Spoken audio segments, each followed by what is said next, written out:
I never thought a routine gynecologist appointment would be the day my daughter's marriage died. But sometimes the truth doesn't wait for you to be ready. Sometimes it ambushes you in a sterile exam room that smells like mint and broken dreams. My name is Gloria Manning. I'm 59 years old, a retired middle school English teacher from Richmond, Virginia. I've spent decades teaching kids how to spot foreshadowing in stories, how to recognize when an author is setting up a twist. But nothing prepared me for the plot twist that was waiting in Dr. Layla Merrick's office that Tuesday morning. My daughter Naya had asked me to come with her. "I just feel better when you're there, Mama," she'd said, and I heard something in her voice I couldn't name. Fear, maybe? Or exhaustion. After a year of negative pregnancy tests, she was starting to crack in places I couldn't see. I thought I was there to hold her hand through bad news about her body. I thought maybe the doctor would tell us about fertility treatments or hormone levels or all those clinical terms that make heartbreak sound scientific. I was wrong. What Dr. Merrick uncovered that day wasn't a medical problem. It was a carefully constructed lie that had been stealing time from my daughter's life, 1 month at a time, one false hope at a time. And when the truth finally came out, it didn't just break Naya's heart, it shattered everything we thought we knew about the man she'd married, the man who charmed our entire family, the man who washed dishes after Thanksgiving and brought me flowers and made my daughter laugh until her eyes crinkled at the corners. Darius Harper had a secret, and it was so calculated, so deliberately cruel, that even now, months later, I still wake up angry. This is the story of how a doctor with a sharp eye and a mother's instinct exposed a betrayal that went deeper than infidelity. This is about the lies people tell when they want your life, but not your dreams. This is about what happens when you finally stop blaming yourself and start asking the right questions. And it starts with a pause. Just a small one. The kind you might miss if you weren't paying attention. But I was paying attention. I'm always paying attention. Because that's what mothers do. Nia has always been my heart walking around outside my body. From the moment they placed her in my arms 32 years ago, I knew my life would never belong to just me again. She was born with a full head of black curls and lungs that could wake the entire maternity ward. Even then, she demanded to be heard. Growing up, she was the kind of child who collected injured butterflies and cried when we drove past roadkill. She'd make me pull over so we could say a prayer for the squirrel or the possum or whatever creature hadn't made it across the street. Her heart was too big for her little chest. I used to worry the world would crush that tenderness right out of her. But it didn't. She grew into a woman who chose to work in the neonatal intensive care unit, cradling premature babies whose parents were too afraid to hold them. She'd hum old gospel hymns my mama used to sing, the same ones I hummed to her when she couldn't sleep. Watching her with those fragile infants, I think about how some people are just born to nurture. Nia was one of them. Which is why when she brought Darius Harper home 3.5 years ago, I wanted so badly to believe he was the right man for her. He was handsome in that polished way, clean-cut, well-spoken, always dressed like he'd just stepped out of a magazine. He worked in tech, something about app development and venture capital that I never fully understood but sounded impressive when he explained it at Sunday dinner. He brought me yellow roses the first time he visited, because Nia had told him they were my favorite. He complimented my sweet potato pie. He asked about my year's teaching and actually listened when I answered. All the aunties at church couldn't stop talking about him. "Girl, your daughter done good," they'd whisper to me after service. "That man got his life together, and he fine, too." I'd smile and nod, but there was something I couldn't put my finger on. Nothing big, nothing I could point to and say, this right here is wrong. Just small things that didn't quite add up. Like the way he'd laugh at Nia's jokes, but his eyes stayed flat. Or how he'd check his phone mid-conversation and then lie about who was texting. Once, during Christmas dinner, Nia mentioned wanting 3 kids someday, and I saw his jaw tighten for just a second before he smiled and said, "Let's start with 1 and see how it goes." It was the kind of comment you could explain away. Reasonable, practical. But the way he said it felt like a door closing. Still, Nia glowed around him. She laughed more, dressed up for date nights, talked about their future with the lightness I hadn't seen since she was a little girl planning her pretend wedding with their stuffed animals. So I kept my concerns tucked away in the back of my mind, the place where mothers store all the things they hope they're wrong about. They got married on a warm June evening, and I cried through the entire ceremony. Not just because I was losing my baby to a new chapter, but because I was praying, harder than I'd prayed in years, that this man would protect her heart the way I had. For a while, it seemed like maybe my prayers had been answered. They bought a little house in the suburbs with a backyard big enough for the swing set Nia had already picked out. She started talking about paint colors for a nursery. Darius seemed supportive, even excited. And then the trying began. 1 year, 12 months of hope and heartbreak cycling on repeat. Nia would text me every month with the same message, "Not this time, Mama." Each text felt heavier than the last. I'd drive over with her favorite lemon pound cake and sit with her while she cried. She'd apologize for being emotional, and I'd remind her that wanting something badly doesn't make you weak.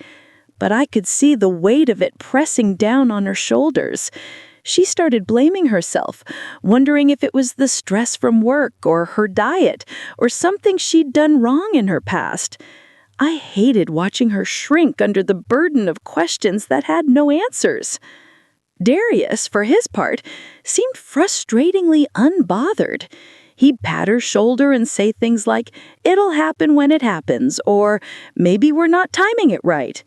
He never seemed worried, never suggested they see a doctor together, and when Nia would break down sobbing in the middle of dinner, he'd sigh like she was overreacting. That's when my unease started turning into something sharper. Then one evening, Nia called me crying so hard I could barely understand her. "Mama, I need to see a specialist. I think something's wrong with me." My chest tightened. "Baby, you don't know that. Then why isn't it happening?" Her voice cracked. "Darius says we just need to relax, but I can't relax anymore. I need answers." I told her to make the appointment, and then I told her I was coming with her. She didn't argue. I think part of her needed me there not just for support, but as a witness. Like she needed someone else to hear whatever the doctor was going to say so she wouldn't have to carry it alone. That's how we ended up in Dr. Lila Merrick's office on a Tuesday morning that started out ordinary and ended with everything falling apart. Dr. Merrick came highly recommended, a black woman in her 40s with kind eyes and a reputation for being thorough. When we walked into her office, she greeted Nia with a warm handshake and then turned to me. "You must be Mom," she said, smiling. "I'm glad you're here. Sometimes it helps to have another set of ears." I liked her immediately. But as the appointment went on, I noticed her expressions shifting. She'd ask Nia a question, listen to the answer, and then glance down at her chart with a look I couldn't read. Not confusion exactly, more like she was solving a puzzle in her head and didn't like what the pieces were showing her. When she asked if Darius had done any fertility testing, Nia hesitated, just for a second, but it was enough. He said he'd schedule something last month, but work got busy. Dr. Merrick nodded slowly, her pen tapping against the desk. I see. That pause stretched longer than it should have, and in that silence I felt my stomach drop, because I knew, the way mothers know, that we weren't here to talk about Nia's body. We were here because something was very, very wrong with Darius. The exam room was colder than it needed to be. One of those spaces designed to be sterile and efficient, where everything is white or silver or some shade of beige that's supposed to be calming but just makes you feel more anxious. The paper on the exam table crinkled every time Nia shifted her weight, and I found myself counting the crinkles to keep from spiraling into worry. Dr. Merrick came back in holding a folder and wearing an expression I'd seen before, on principals about to deliver bad news, on doctors preparing families for the worst. It's a look that says, I'm about to tell you something you don't want to hear, and I need you to stay calm while I do it. She sat down across from us and folded her hands on top of the folder. Mrs. Harper, she began, her voice measured and careful, I want to ask you something, and I need you to really think about your answer. Nia nodded, but I could see her fingers trembling in her lap. Has your husband ever expressed doubts about having children? Any hesitation at all, even if it seemed minor at the time? Nia blinked. No. I mean, he's the one who wanted to start trying. He brought it up first. Dr. Merrick's lips pressed into a thin line. She glanced at me, then back at Nia. And has he been supportive throughout this process? Attending appointments, following through on his end?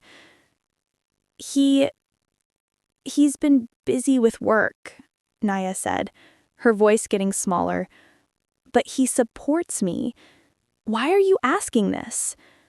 The doctor leaned forward slightly, her eyes locking onto Nia's. Because based on the exam I just conducted and the history you've shared, I don't believe your difficulty conceiving is coming from you. The words landed in the room like stones dropping into still water. Nia's face went blank, the kind of blank that happens when your brain is trying to catch up with what your ears just heard. I don't understand, she whispered. Dr. Merrick chose her next words carefully. Your reproductive health is excellent. Your hormone levels are balanced, your cycle is regular. Everything I've seen today tells me you are fully capable of becoming pregnant. Relief flickered across Nia's face for half a second before confusion replaced it. So, then what's the problem? The problem, Dr. Merrick said gently, is that based on certain indicators, I don't believe you've been exposed to viable sperm in quite some time. I felt the air leave my lungs. Nia stared at her, unblinking. What does that mean? It means that the issue likely lies with your husband, and I think you need to have a very direct conversation with him about whether he's been honest with you regarding his fertility. The room went quiet. So quiet I could hear the hum of the fluorescent lights above us and the faint ticking of the clock on the wall. Nia's breathing had gone shallow, her chest rising and falling too quickly. Are you saying Darius can't have kids? She asked, her voice barely above a whisper. I'm saying something isn't adding up, and before we go any further with testing or treatment on your end, he needs to get evaluated, immediately. Nia nodded, but I could see her fingers trembling in her lap. We left the office in a daze. Nia didn't say a word as we walked to the car, didn't cry, didn't ask me what I thought.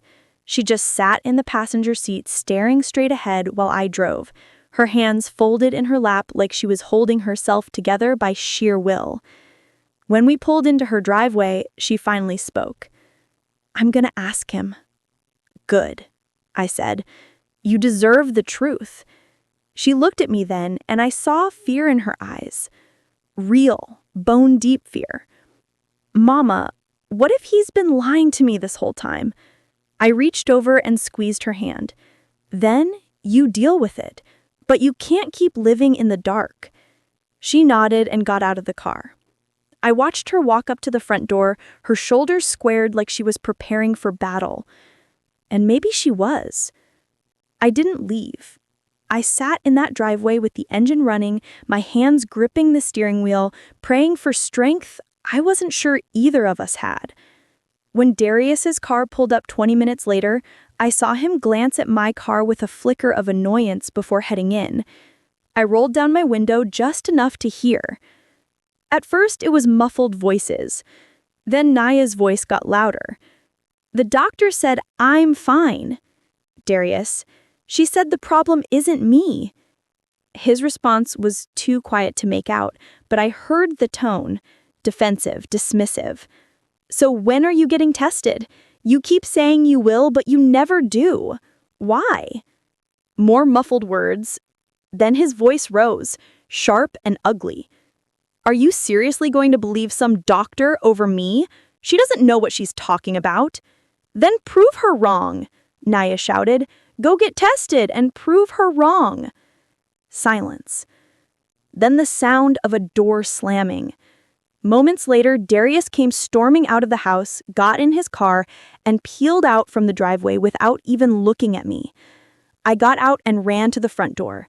Naya was standing in the middle of the living room, her arms wrapped around herself, tears streaming down her face.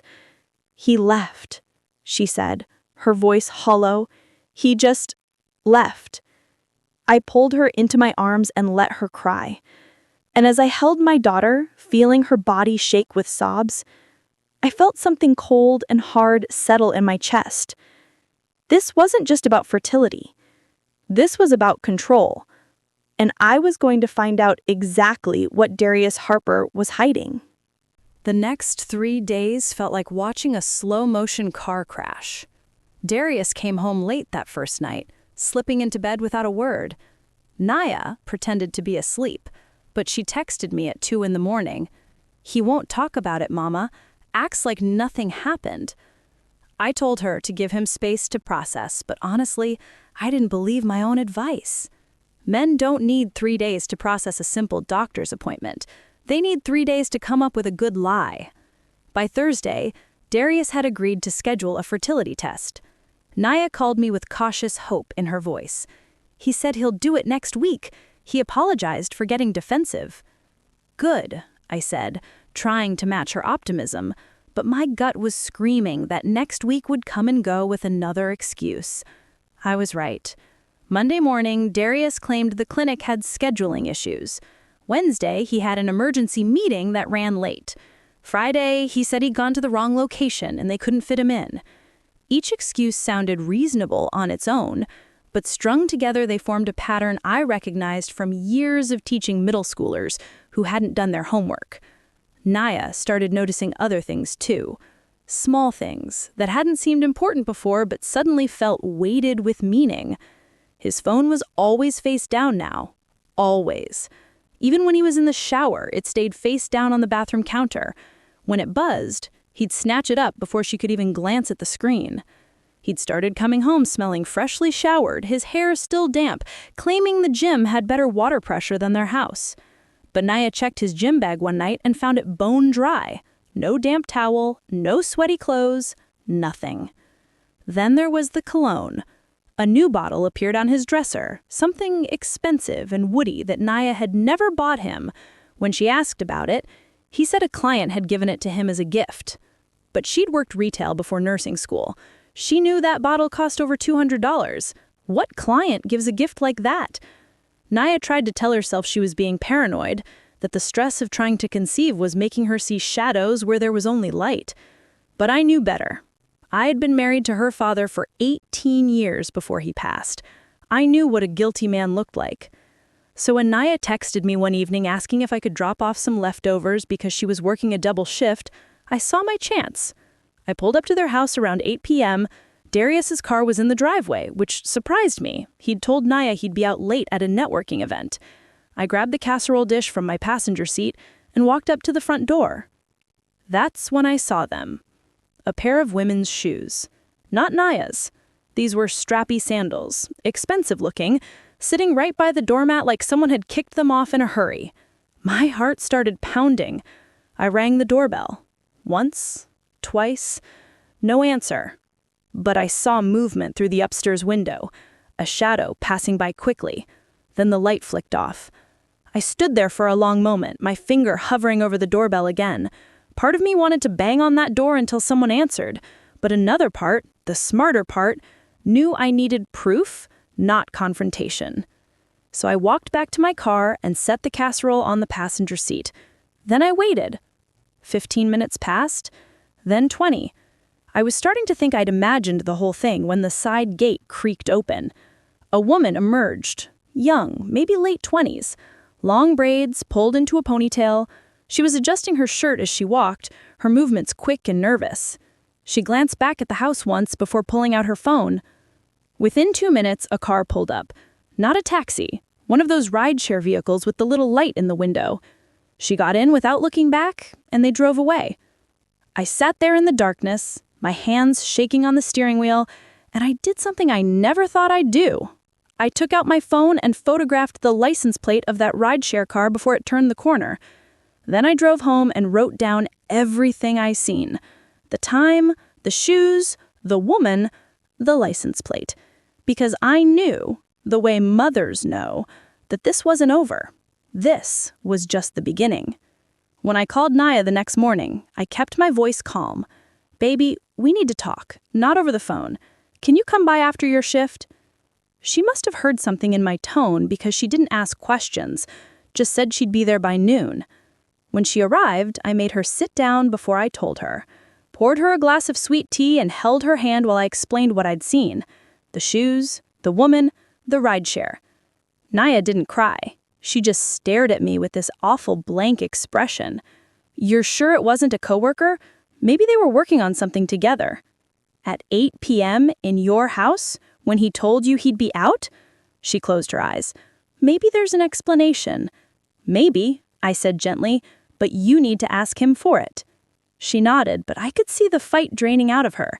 This wasn't just about catching him in a lie anymore. This was about accepting that the man she'd married might be someone she didn't know at all. That evening, she confronted him again. This time, I wasn't there to hear it, but she called me afterwards, her voice shaking. He said I'm being paranoid, that I'm so desperate to get pregnant I'm making up problems that don't exist. He said the shoes were from a cleaning person I'd hired to surprise me. "Did you ask the cleaning company's name?" Long pause. He got mad that I didn't trust him, said if I keep acting crazy it's gonna push him away. "That's called gaslighting, baby." "I know what it's called, Marma, but what if he's right? What if I am losing it?" "You're not losing anything except your patience for his lies, and I'm not going to let him make you doubt yourself." But I could hear it in her voice. The seed of doubt had already been planted, and that's exactly what he wanted. 2 weeks later, Dr. Merrick's office called. They wanted both Nia and Darius to come in together. "We have some results to discuss," the receptionist said, her voice professional but with an edge that made my stomach tighten. Nia texted me immediately. "The doctor wants us both there. I'm scared, Mama." I told her I'd meet her in the parking lot. When I arrived, Nia was sitting in her car with the engine off, staring at nothing. I tapped on her window and she jumped like I'd startled her awake from a nightmare. When she got out, I could see she'd been crying. "He's going to be so smug if it turns out I'm the problem," she said quietly. "You're not the problem," I said firmly. "And even if there was a problem, that doesn't make you less than. You hear me?" She nodded, but I could tell she didn't believe it. Darius showed up 10 minutes late, dressed in a suit like he'd come straight from a business meeting. He barely looked at Nia, just nodded at me with that same polite smile he'd worn the first time we met. But now I could see what I'd missed before. The smile never reached his eyes. We walked into the office together, and the tension was so thick I could barely breathe. Dr. Merritt greeted us with professional warmth, but I noticed how her gaze lingered on Darius for just a moment too long. "Thank you both for coming," she said, gesturing for us to sit. "I know these conversations aren't easy, but I believe in giving my patients the full picture. Darius leaned back in his chair, arms crossed. So what's the verdict, Doc? How do we fix her? The way he said her made my blood run cold.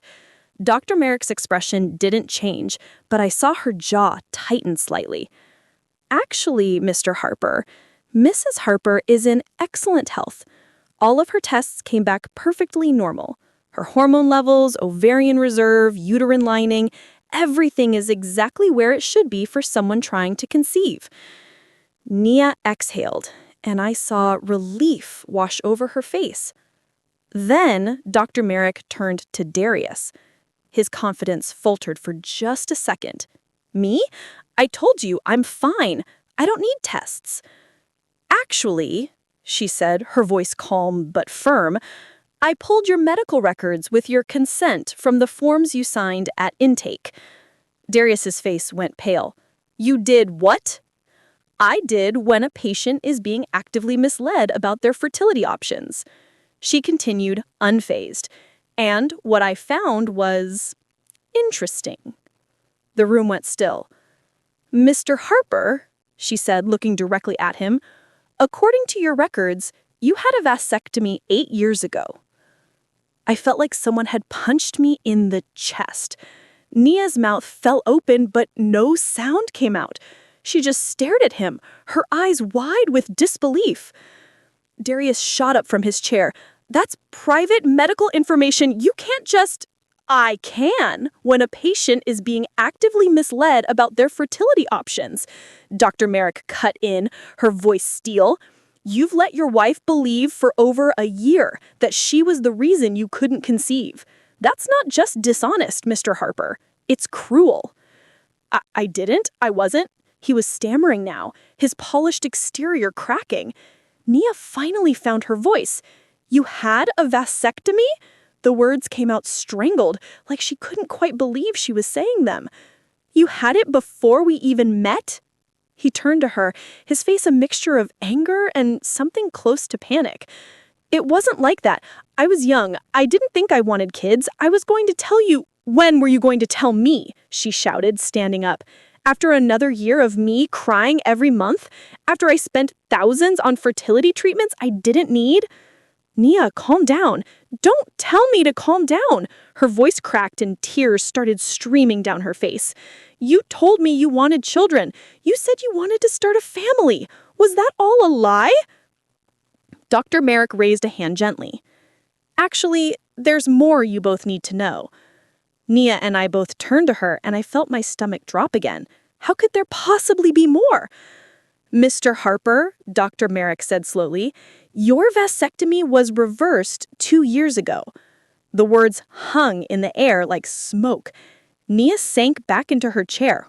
What? According to your records, you underwent a vasectomy reversal 26 months ago, which means, medically speaking, you should be capable of fathering children. I watched Darius's face go from pale to gray. Nia was shaking her head, trying to piece it together. So, you can have kids? Then why haven't we... Because, Dr. Merrick interrupted gently, based on the additional blood work and physical indicators, your husband's sperm count is currently being artificially suppressed. The room started spinning. What does that mean? Nia whispered. It means, the doctor said carefully, that he's likely taking medication or supplements designed to reduce his fertility. Temporarily. I couldn't breathe. I literally could not pull air into my lungs. Nia turned to Darius, her face a mask of devastation. You've been stopping yourself from getting me pregnant? He didn't answer. Just stood there, with his mouth slightly open, caught in a lie so big he couldn't even begin to explain it away. Answer me, Nia shouted. Have you been taking something to keep from getting me pregnant? His silence was the loudest thing in that room. Dr. Merrick stood up. I think you two need to have a private conversation. My office will be available if you need a safe space to talk, but I'm going to step out now. She left, closing the door quietly behind her. Nia stared at Darius, and I watched my daughter's heart break in real time. All this time, she said, her voice barely above a whisper. All this time, I thought it was me. I prayed it wasn't me. I cried myself to sleep thinking my body was broken. And you did this on purpose? Nia, it's not that simple. Yes, it is, she yelled. It's exactly that simple. Did you or did you not take something to keep from getting me pregnant? He looked at the floor. I wasn't ready for the responsibility. The words fell like stones. Nia stood up slowly, and when she spoke again, her voice was so cold it scared me. Get out. Nia, get out of this office. Get out of my sight. Just get out. He looked at me then like I might defend him, like I might tell my daughter to calm down and talk this through. Instead, I stood up and opened the door for him. You heard her. Leave. For a moment, I thought he might argue, but something in my face must have told him not to push his luck. He grabbed his jacket and walked out without another word. The second the door closed, Nia collapsed into my arms and sobbed so hard I thought she might break apart. I held her as tightly as I could, my own tears falling into her hair, and I wondered how a man could be so heartless. But the worst part? The part that kept me awake that night, I had a feeling we still didn't know the whole truth. Nia didn't go home that night. She came to my house instead, moving through the motions like a ghost. I made her chamomile tea she didn't drink, set out leftovers she didn't touch. She just sat on my couch, staring at the wall, occasionally letting out these shaky breaths that sounded like her body was trying to remember how to function. Around midnight, her phone started buzzing. Darius. She let it ring. It rang again and again. By the fourth call, she picked it up and threw it across the room. The screen cracked against the hardwood floor, but neither of us moved to pick it up. I gave him everything, she finally said, her voice hoarse. Everything I had, and it still wasn't enough. I sat down next to her and took her hand. This isn't about you not being enough, baby. This is about him being broken in ways you can't fix. But why? Her voice cracked. If he didn't want children, why did he marry me? Why did he let me hope? I didn't have an answer for that. Still don't. The next morning, Darius showed up at my door. I'd been expecting it. Men like him don't like losing control of the narrative. I need to talk to her, he said, trying to look past me into the house. She doesn't want to see you. Gloria, please, I can explain. Explain what? I stepped out onto the porch and closed the door behind me. Explain how you lied to my daughter for 3 years. Explain how you let her think she was the problem. Explain how you actively sabotaged her dream of becoming a mother. His jaw tightened. I don't understand the pressure. She was obsessed. Every month it was, are we pregnant yet? I couldn't breathe. Then you should have told her the truth, I said, my voice low and dangerous. You should have been honest instead of playing God with her body and her life. I love her, he said, and for the first time, his voice wavered. I do. I wasn't ready. Then you should have let her go find someone who was. We stared at each other for a long moment. Then he looked away. Can you just tell her I'm sorry? He said quietly. Please? No. You can tell her yourself when she's ready to hear it. If she's ever ready. He nodded and walked back to his car. His shoulders slumped in a way that might have made me feel sorry for him if I wasn't so angry. Nia watched him leave from my upstairs window. When I came back inside, she was sitting on the edge of the bed with her phone in her hand. The screen still cracked, but functional. She's been texting, she said flatly, begging me to come home so we can work this out. What do you want to do? She was quiet for a long time. Then she said, "I want answers. Real ones this time." That afternoon, she went home. I offered to come with her, but she said this was something she needed to do alone. I understood, but I also made her promise to call me the second things went wrong. 2 hours later, my phone rang. "Mama." Her voice was shaking. "He told me everything." I grouped the phone tighter. Everything? There's someone else. The words I'd been dreading. The words I think I'd known were coming since the day I saw those shoes on her doorstep. "Her name is Janelle. She's been seeing her for almost a year. Says it started as just coffee, then drinks, then—" She didn't need to finish. "Oh, baby," I breathed. "He said she doesn't want kids," Naya continued, her voice eerily calm. "He says that's why it's easier with her. No pressure, no expectations, no monthly disappointment." I closed my eyes, rage burning so hot in my chest I thought I might combust. Where is he now? Still here, sitting on the couch like he's waiting for me to forgive him. "Do you want me to come over?" "No," she said, and her voice had turned cold again. "I want him to leave. I'm done, Mama. I'm so done." "Good," I said fiercely. "Tell him to pack a bag and get out, tonight." "I will." She paused. "Mama?" "Yeah, baby?" All this time, he was taking those pills to make sure I didn't get pregnant. But he had his vasectomy reversed. Why would he do that if he didn't want kids?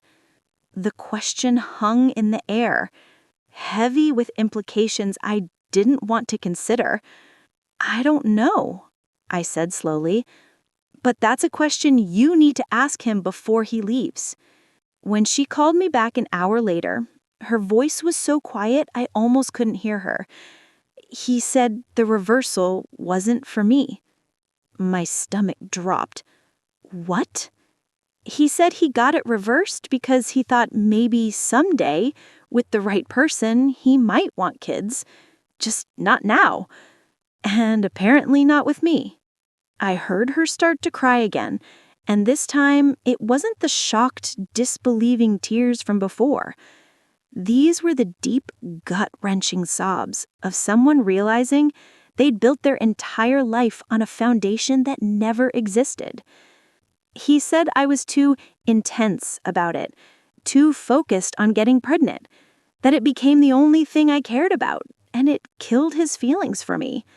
"That is not true," I said firmly.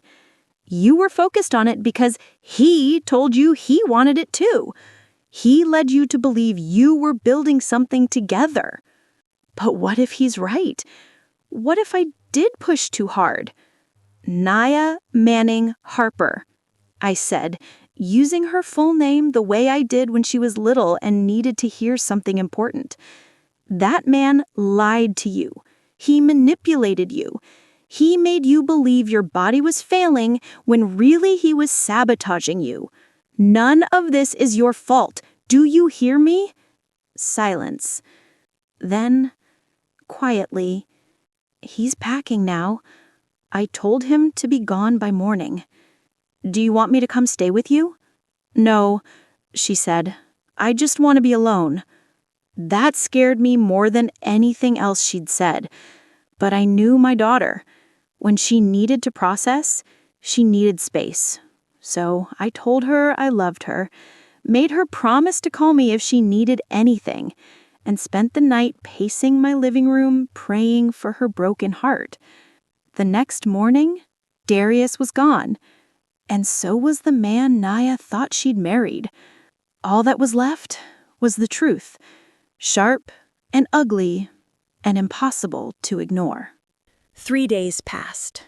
Nia moved through them like she was underwater, going to work, coming home, sleeping in the guest room because she couldn't bear to be in the bed she'd shared with him. I checked on her every morning and every night, bringing food she barely ate and sitting in silence because sometimes that's all a mother can do. On Thursday afternoon, while I was helping her sort through mail and bills she'd been ignoring, her phone rang. Unknown number. She almost didn't answer, but something made her pick it up. Hello? I watched her face change.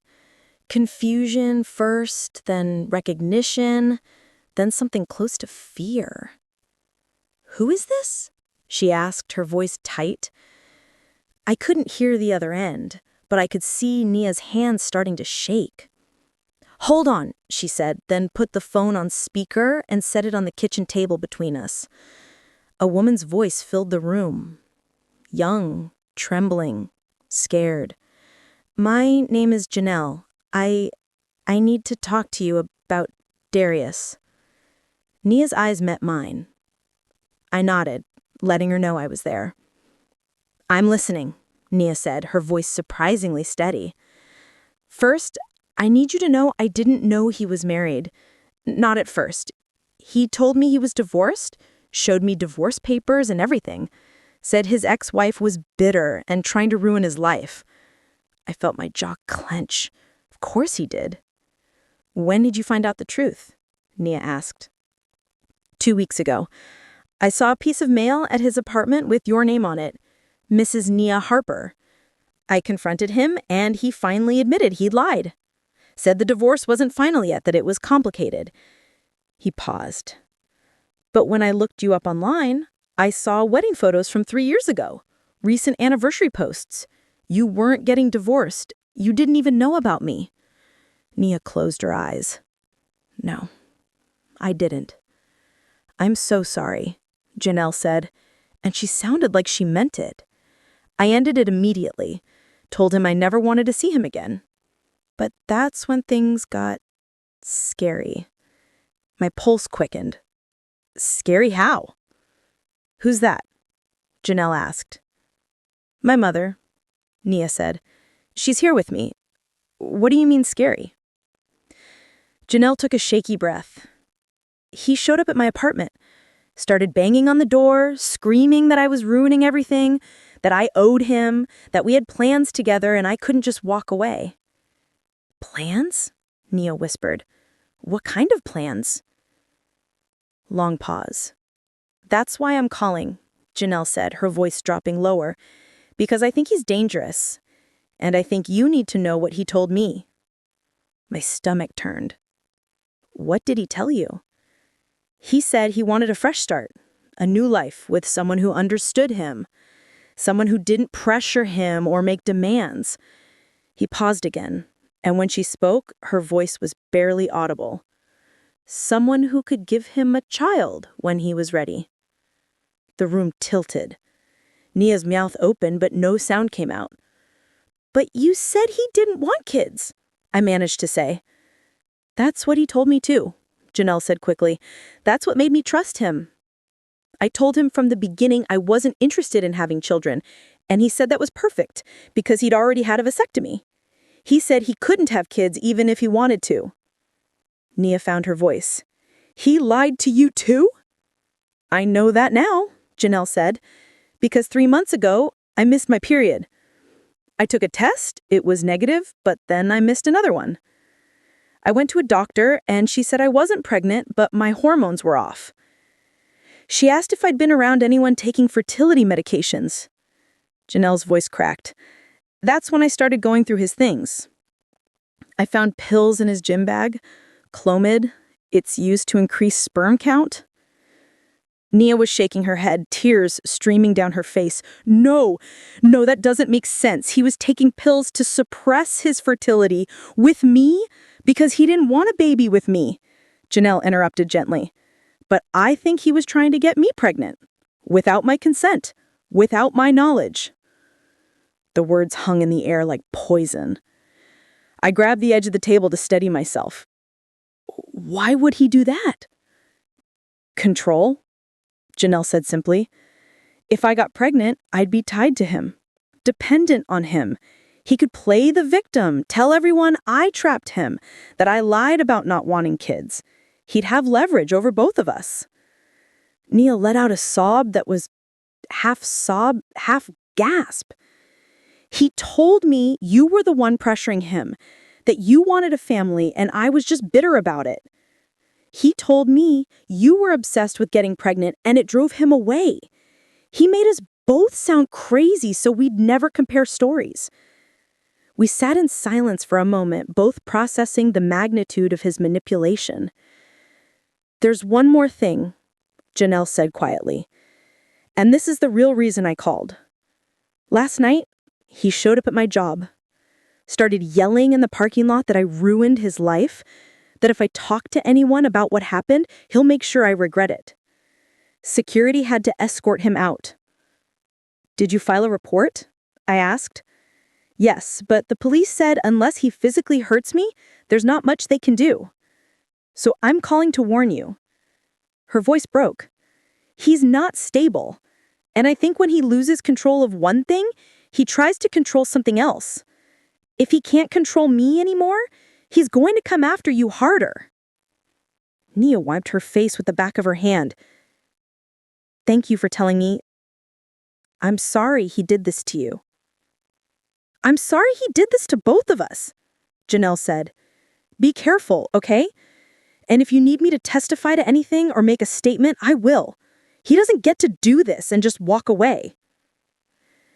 After they hung up, Nia and I sat in that kitchen staring at each other, trying to comprehend what we just heard.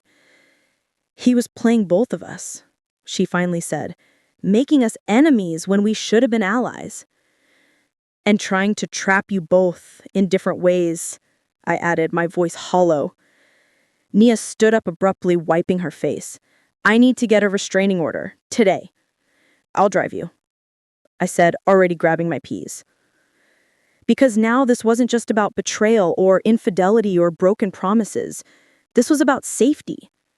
And I wasn't going to let that man hurt my daughter any more than he already had.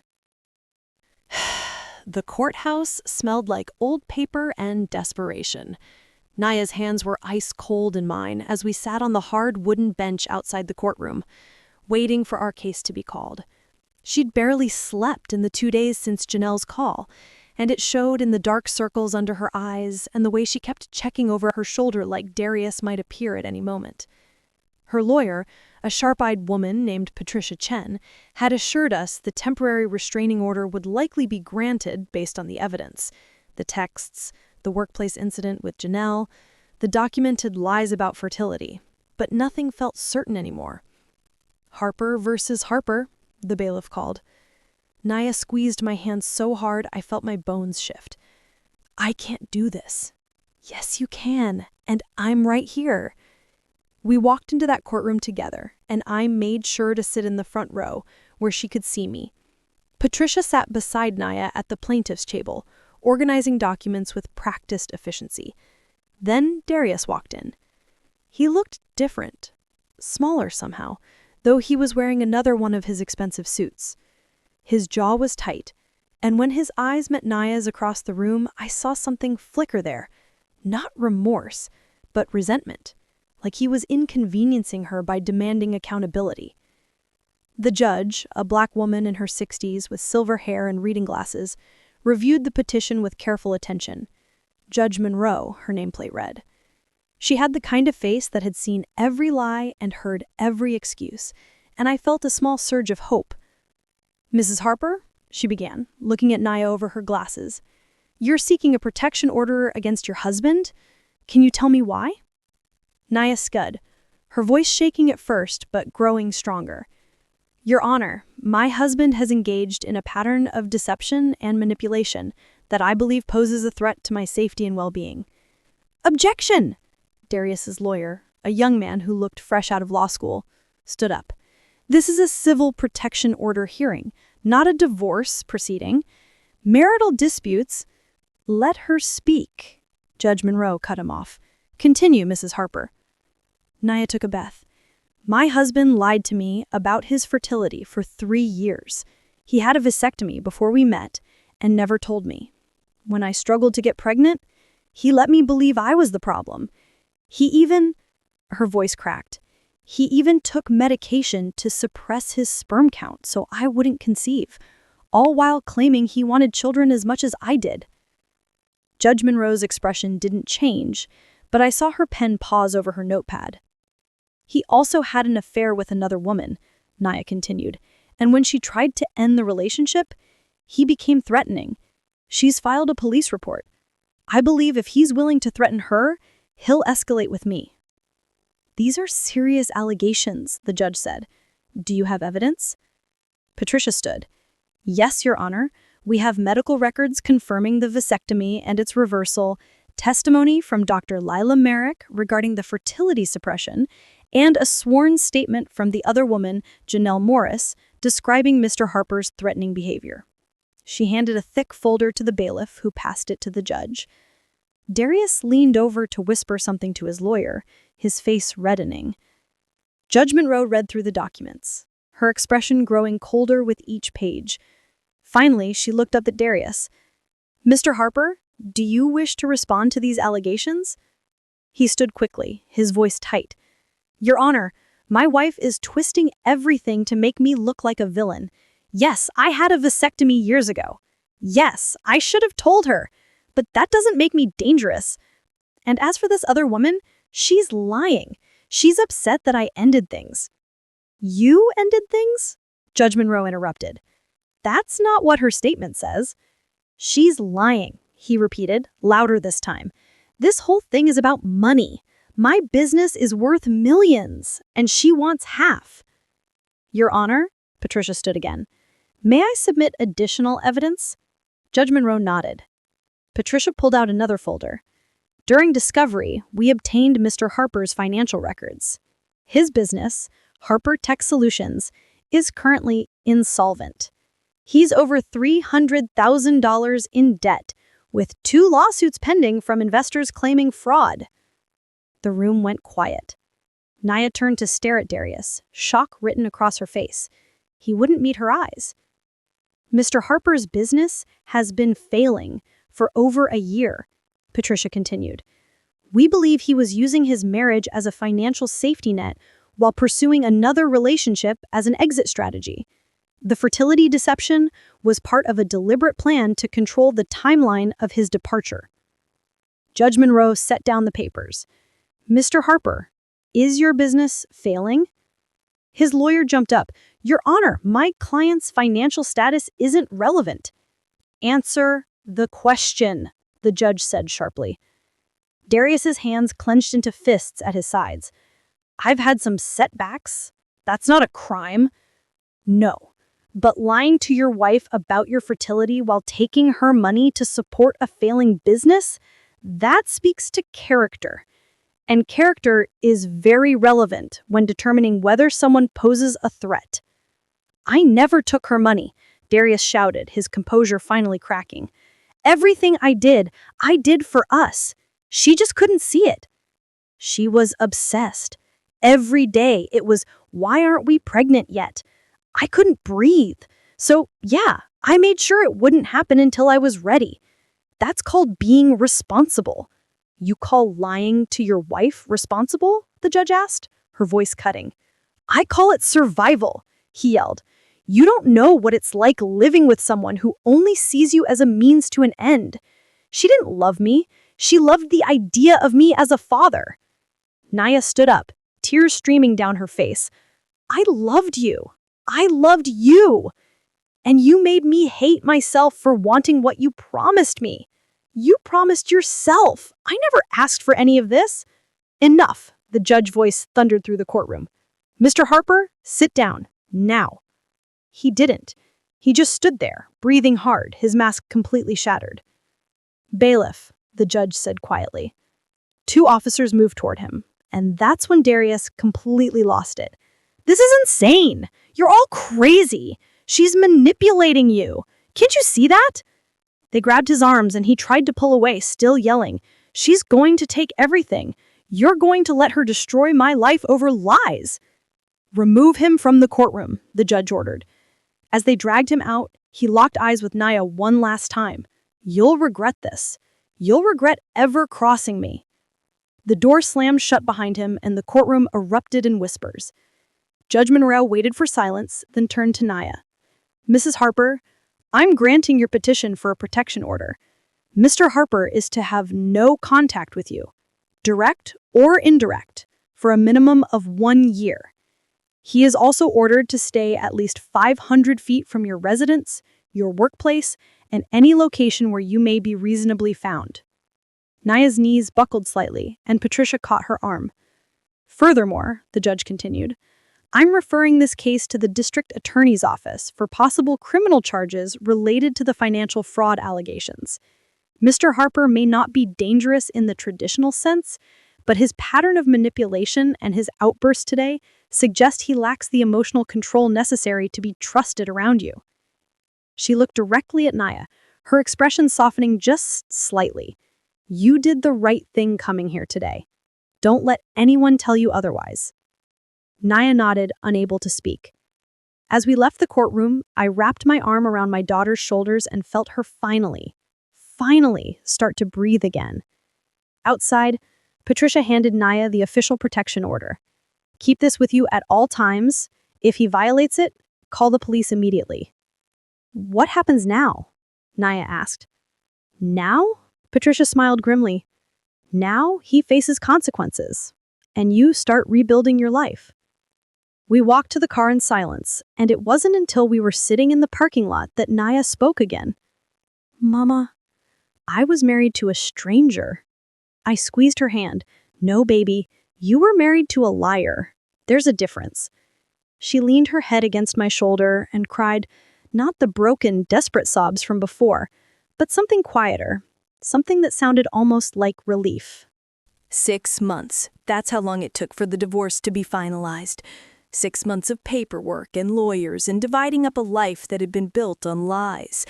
Naya kept the house. The judge ruled that since Darius had used marital funds to cover his business debts without her knowledge, she was entitled to the asset.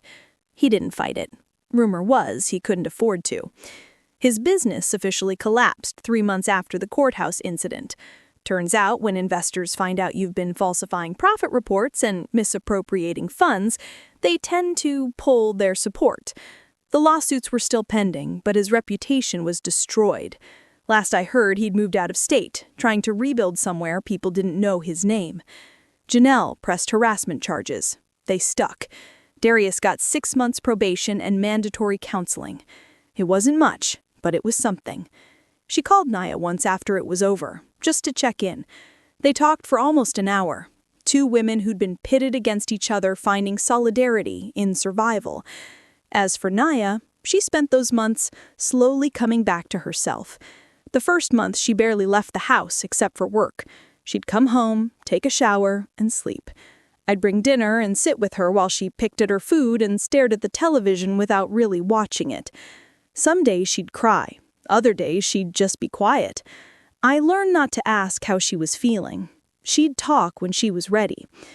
The second month, she started sorting through things, boxing up photos, donating his clothes, erasing the physical evidence of him from her space. She repainted the bedroom, a soft sage green that made the whole room feel lighter. She bought new sheets, new curtains, new everything. I need it to feel like mine again, she told me. I understood. By the 3rd month, I started seeing glimpses of the Naya I'd known before Darius. She laughed at a joke on TV. She called me just to chat, not because she was falling apart. She started having coffee with her coworkers after shifts again. And then, one Saturday morning, she showed up at my door with a request that surprised me. Mama, I want to go back to Dr. Merrick. I set down my coffee. Are you sure? She nodded. I need closure. I need to hear from someone I trust that my body is okay, that everything he did, it didn't break me. So we made the appointment. Dr. Merrick welcomed us with the same warm professionalism she'd shown before, but there was something gentler in her eyes now. She'd followed the case. Small town, word travels fast. And she seemed genuinely relieved to see Naya looking healthier. How are you feeling? She asked, gesturing for Naya to sit. Healing, she said simply. But I wanted to come back and ask you something I should have asked months ago. What's that? Naya's voice wavered slightly. Will I be able to have children someday, after everything? Is my body still capable? Dr. Merrick leaned forward, her expression serious but kind. Naya, your body was never the problem. Your reproductive system is healthy and fully functional. What you experienced wasn't a medical failure.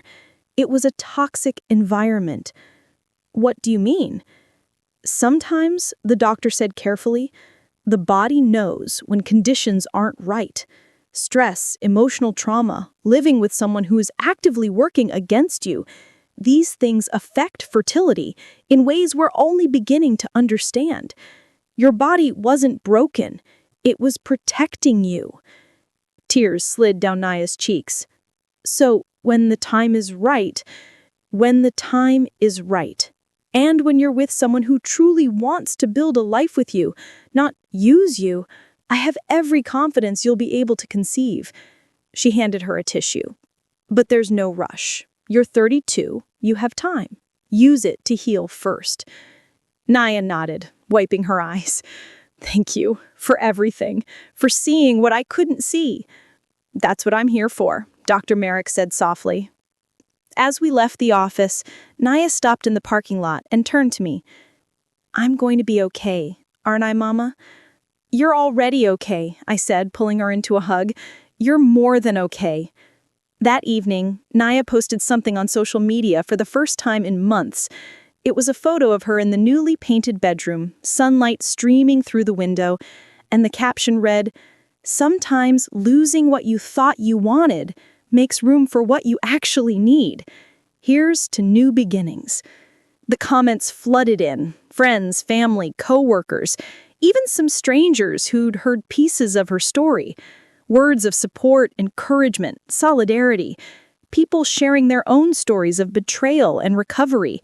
It became this beautiful, unexpected community of survivors. One comment in particular made me tear up. It was from a woman who wrote, I stayed in a bad marriage for 8 years because I thought leaving would mean admitting defeat. Reading your story gave me the courage to file for divorce. Thank you for being brave enough to share. She showed it to me with tears in her eyes. Mama, maybe something good can come from all of this. Something good already did, I said. You got yourself back. She smiled, really smiled, for the first time in what felt like years. And watching my daughter slowly piece herself back together, I realized that some endings aren't tragedies. Some endings are just the closing of a chapter that should have never been written in the first place. Now came the part where she wrote her own story, one in which she was the author, not just a character in someone else's lies. A year later, I got a call that made my heart stop for just a second. Mama, I need you to sit down. My mind immediately went to the worst places. What's wrong?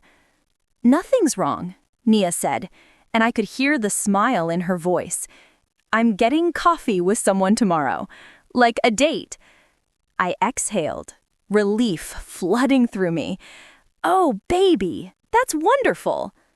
His name is Marcus. He's a pediatrician at the hospital. We've been friends for a few months, and he finally asked me out. She paused. Is it too soon? Too soon for who? I asked gently. You're the only one who gets to decide when you're ready. I'm terrified, she admitted. What if I can't trust my judgment anymore? What if I miss the red flags again? You won't, I said firmly, because now you know what they look like. And more importantly, you know your worth. She was quiet for a moment. He knows everything, Mama. About Darius, about what happened. I told him on one of our lunch breaks. And you know what he said? What? He said, thank you for trusting me with that. And for the record, any man who'd do what he did isn't a man at all. Her voice cracked slightly. Then he asked me what my favorite flower was so he'd know what to bring on our first real date. I felt tears prick my eyes. What did you tell him? Sunflowers, because they always face the light. The date went well. Then there was a second one, and a third.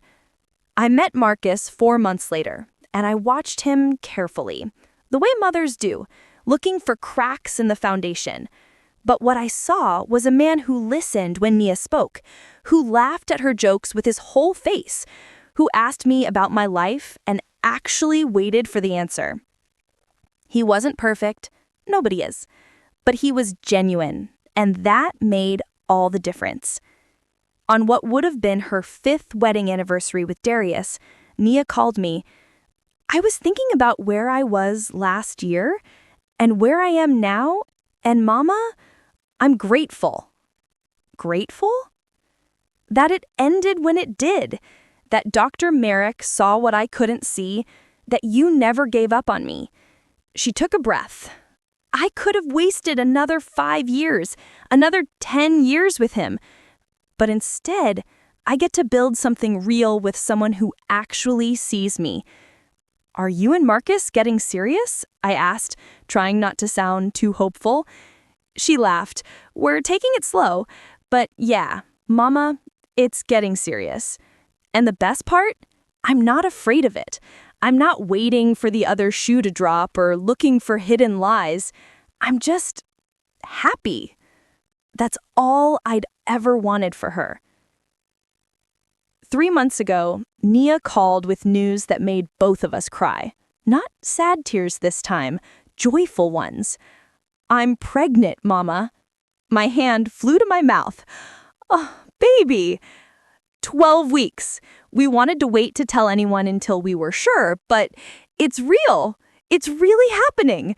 She was crying and laughing at the same time. And Mama, I'm not scared. I'm excited. This is how it's supposed to feel. Marcus proposed a week later. Nothing fancy, just the two of them on her back porch at sunset with a ring his grandmother had worn. When Nia showed it to me, she said something that stayed with me ever since. I thought Darius stole my chance at having a family, but really, he just delayed it until I was strong enough to build it right. I think about that a lot now, about how sometimes the worst thing that happens to you is actually protecting you from something worse, about how the truth, no matter how painful, is always better than a beautiful lie. Darius tried to reach out once after the protection order expired. A simple text, "I'm sorry for everything." Nia shot it to me, and I waited to see what she would do. She blocked the number without responding. Some people deserve your forgiveness, but they don't all deserve access to your peace. That's when I knew she was really free. So here's what I learned from watching my daughters survive the unthinkable. Trust your instincts. Those little pauses, those small inconsistencies, those feelings you can't quite name, they're trying to tell you something. Listen to them. And if you're going through something similar right now, know this. You're not crazy, you're not overreacting, and you're not alone. The truth has a way of surfacing eventually. It might take a routine doctor's appointment, or a stranger's courage, or a mother's stubborn refusal to look away. But it will surface. And when it does, you get to decide what happens next. Nia chose freedom. She chose healing. She chose to rebuild her life on a foundation of truth instead of lies. And now, she's about to become the mother she always dreamed of being, not in spite of what happened, but because she survived it. As for me, I'm going to be a grandmother, and I'm going to make sure that baby knows their mama is the strongest person I've ever known. Because sometimes the best revenge isn't revenge at all. It's living well. It's choosing joy after devastation. It's building something beautiful from the ashes of what almost destroyed you. And it's knowing deep in your bones that you deserved better all along.